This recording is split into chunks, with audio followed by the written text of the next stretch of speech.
ہمارے گھروں میں دین محمد داخل نہیں ہوا۔ ہم اپنے بچوں کو پڑھاتے ہیں، وہ پڑھتے ہیں، تعلیم حاصل کرتے ہیں، مقصد صرف ڈگری کا حاصل کرنا اور اس کے بعد نوکری کا حاصل کرنا ہوتا ہے۔ اس کے مقصد میں کہیں بھی ایک اچھا مسلمان بن کے زندگی گزارنا یہ کہیں بھی نہیں ہوتا۔ ایک اچھا انسان بن کے زندگی گزارنا، محمد عربی کا غلام بن کے زندگی گزارنا یہ تو ہوتا ہی کہیں نہیں۔ لاکھ سمجھایا جائے، ہمارے والدین بھی اس کی بنیاد ہی غلط رکھ دیتے ہیں۔ شادی کرتے ہوئے ایک اچھے گھر کی تلاش کی جاتی ہے۔ کیوں؟ اچھے گھر سے ہماری کیا مراد ہے؟ ہماری مراد ہے کھاتا پیتا گھر ہو، خواہ بیٹے کی شادی کریں خواہ بیٹی کی، گھر کھاتا پیتا ہو، فیملی اگلی مختصر سی ہو۔ ایسا نہ ہو کہ ہم اپنی بیٹی کو کسی ایسی جگہ بیاہ دیں جہاں لڑکے کی 3-4 اور بہنیں ابھی بیاہنے والی ہیں، یہ تو ساری زندگی اس کی ان بچیوں کو بیاہنے میں گزر جائے گی، یہ خوشحالی کے دن کب دیکھے؟ تو ہمیں چاہیے کہ وہ خاندان، یہ ہمارا معیار بن گیا ہے، یہ شریعت کی تعلیم نہیں ہے، ہمارا معیار ہے۔ ہم نے یہ بنا لیا ہے کہ شادی وہاں کرو جہاں گھر چھوٹا ہو، لڑکے کی بہنیں تھوڑی ہوں، ماں باپ میں بھی ایک آدھ مر ہی گیا ہو تو اچھا ہے، اور نہیں مرا تو مرنے کے کنارے پر ہو۔ گھر سے ہی بیٹی کو رخصت کرتے ہوئے ہم نے یہ سوچا، بیٹے کی شادی بھی کرنی ہے تو پہلے 100 باتیں سوچنی ہیں۔ اس کو جہیز میں بیٹی کیا لے کے آئے گی، بہو کیا لے کے آئے گی، ہمارے بچے کی شادی جن سے ہو رہی ہے وہ اچھا گھرانہ ہونا چاہیے، ان کے ساتھ نسبت ہونے سے ہمارا مرتبہ معاشرے میں بڑے افسر کے ساتھ اس کی بیٹی کے ساتھ شادی کی۔ ہم اپنے قد کو بڑھانے کے لیے اس سے شادی کرتے ہیں۔ خاندان کیسا ہے، مال و دولت کتنا ہے، گھر بار بنگلہ کیسا ہے، گاڑی ہے کہ نہیں، یہ وہ چیزیں ہیں جو ہم اپنے بچے یا بچی کی شادی کے لیے دیکھتے ہیں۔ ان میں سے ایک بھی چیز ایسی نہیں ہے جو ہمیں محمد عربی نے بتائی تھی کہ یہ دیکھ کر شادی کیا کرو، ہمیں تو نہیں بتایا گیا تھا۔ اب جب ہم نے اونچا بنگلہ، اونچا گھر، خوبصورت اور مال و دولت دیکھ کر، کاروبار بہت اچھا دیکھ کر یہ شادی کی تھی، اور زندگی کے کسی مرحلے پہ جا کر وہ شادی ناکام ہونے لگتی ہے، تو اب ہمارا اگلا نعرہ کیا ہے؟ جوڑے آسمانوں پر بنتے ہیں، جہاں قسمت تھی ہو گیا، جیسے لکھا تھا ویسے ہو گیا۔ اب قصور سارا اس کائنات کے تقدیریں لکھنے والے کا نکال لیتے ہیں، اس پروردگار کا قصور بتا دیتے ہیں، اس نے لکھا ہی غلط، اس نے ہماری بچی کے نصیب ہی ایسے لکھے تھے۔ یہ دکھ نصیبوں کے، اب دکھ سارے نصیبوں کے بچی یا بچے کے ہو گئے۔ جب ہمیں یہ کہا گیا تھا کہ تم نے شادی کرنی ہے اپنی بچی کی یا بچے کی، تو تم نے اگلوں کا مال و دولت دیکھ کر نہیں کرنی، تم نے اگلوں کا خاندانی حسب نسب دیکھ کر نہیں کرنی۔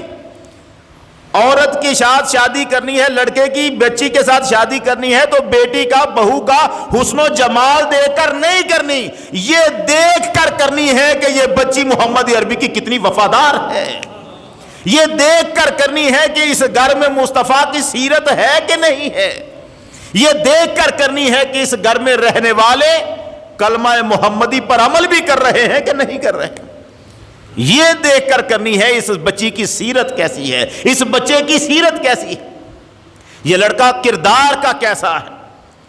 ہمارے ہاں یہ تو نہیں دیکھا جاتا کردار کا کیسا ہے، کاروبار دیکھا جاتا۔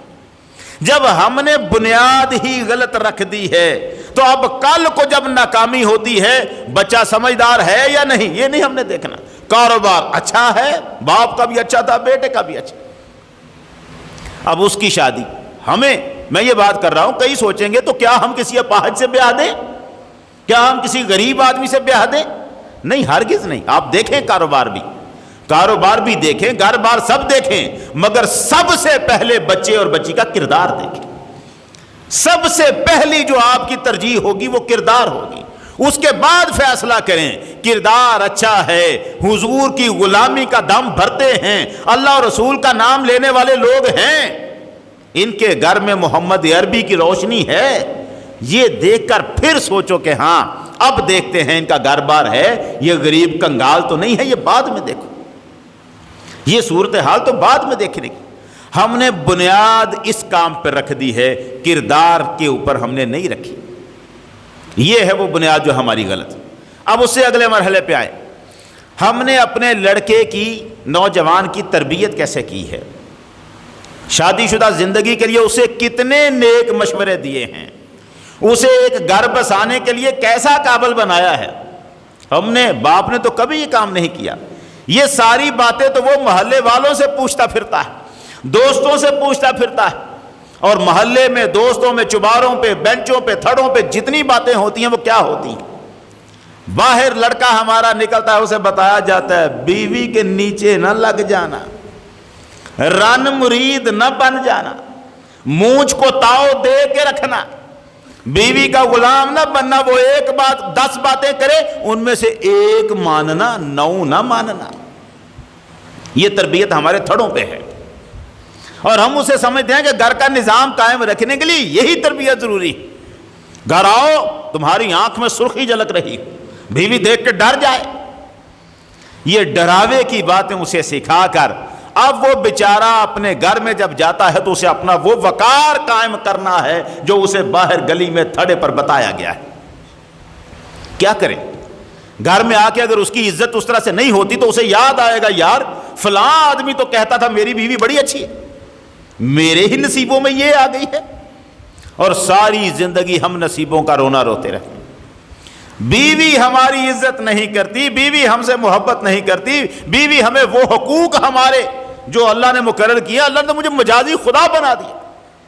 یہ بہت بڑی غلط فہمی ہے جو ہمارے اندر پیدا کر دی گئی. لفظ ہی سرے سے غلط اور غیر شرعی لفظ ہے جو ہماری کتابوں میں استعمال کر دیا گیا. سرے سے بندہ مجازی خدا نہیں ہے اپنی عورت کا، بیوی کا. غلط. کس حدیث کا ترجمہ ہے یہ؟ کس قرآن کی آیت کا ترجمہ ہے؟ ایک بات سرکار دو عالم صلی اللہ علیہ وسلم نے ارشاد فرمائی، اگر میں کسی کو سجدے کی اجازت دیتا تو بیوی کو اجازت دیتا کہ اپنے شوہر کو سجدہ کرے. یہی وہ جملہ ہے نا جس سے ہم نے نکالا ہے کہ شوہر مجازی خدا ہے. تو پھر مجھے بتاؤ، قرآن مجید میں تو فرشتوں نے آدم کو سجدہ کیا ہے، کیا آدم فرشتوں کے لیے مجازی خدا تھا؟ قرآن مجید میں حضرت یوسف علیہ السلام کو ان کے بھائیوں نے سجدہ کیا ہے، یعقوب علیہ السلام نے یوسف علیہ السلام کو سجدہ کیا ہے. بیوی کو تو صرف ابھی سجدہ کی اجازت دینے کی بات ہو رہی ہے، دی نہیں، کیا نہیں، کروایا نہیں. جہاں ہو گئے ہیں سجدے ان میں سے کسی کے بارے میں کہہ سکتے ہو کہ یوسف اپنے باپ یعقوب کا مجازی خدا تھا؟ یوسف علیہ السلام کے بھائی اپنے ان کے لیے وہ یوسف علیہ السلام مجازی خدا تھے؟ وہ جہاں سجدہ ہو گیا ہے ہم وہاں مجازی خدا نہیں کہہ سکتے. صرف سجدے کی بات کرنے پر بیوی کے لیے مجازی خدا بنا دیا خاوند کو. اور اب وہ مجازی خدا بیچارہ اپنی خدائی بچانے کی فکر میں رہتا. میری بیوی نے مجھے ذرا گور کے دیکھ لیا ہے، میں خدا تھا. خدا نہیں، یہ فرعون بننا چاہتا ہے اور اس کی فرعونیت اس کو مروا رہی. ہمیں وہ سلوک نہیں پتا جو محمد عربی نے اپنی بیویوں کے ساتھ کیا ہے، اور جب ہم اس سلوک کو سامنے رکھتے ہیں تو ہر جاہل شخص یہ سوچتا ہے یہ کیا کریں، ہم کیسے کریں، یہ انہی کی بات تھی. کس کے لیے کیا تھا آپ نے؟ ہمارے لیے، ہمیں بتانے کے لیے. آپ تو شادی نہ کرتے، ایک بھی نہ کرتے تب بھی کوئی جرم نہیں تھا، ضرورت ہی نہ تھی. حضور نے تو امت کی تعلیم کے لیے شادیاں کی تھی. اپنی بیویوں سے جو سلوک کیا تھا امت کی تعلیم کے لیے کیا تھا. یار سرکار دو عالم کا معاملہ تو ایک طرف رہا، آپ کے صحابہ بھی تو شادی شدہ تھے. ان کی زندگیوں کو بھی کبھی پڑھیں کہ اپنے گھروں میں کیسے تھے.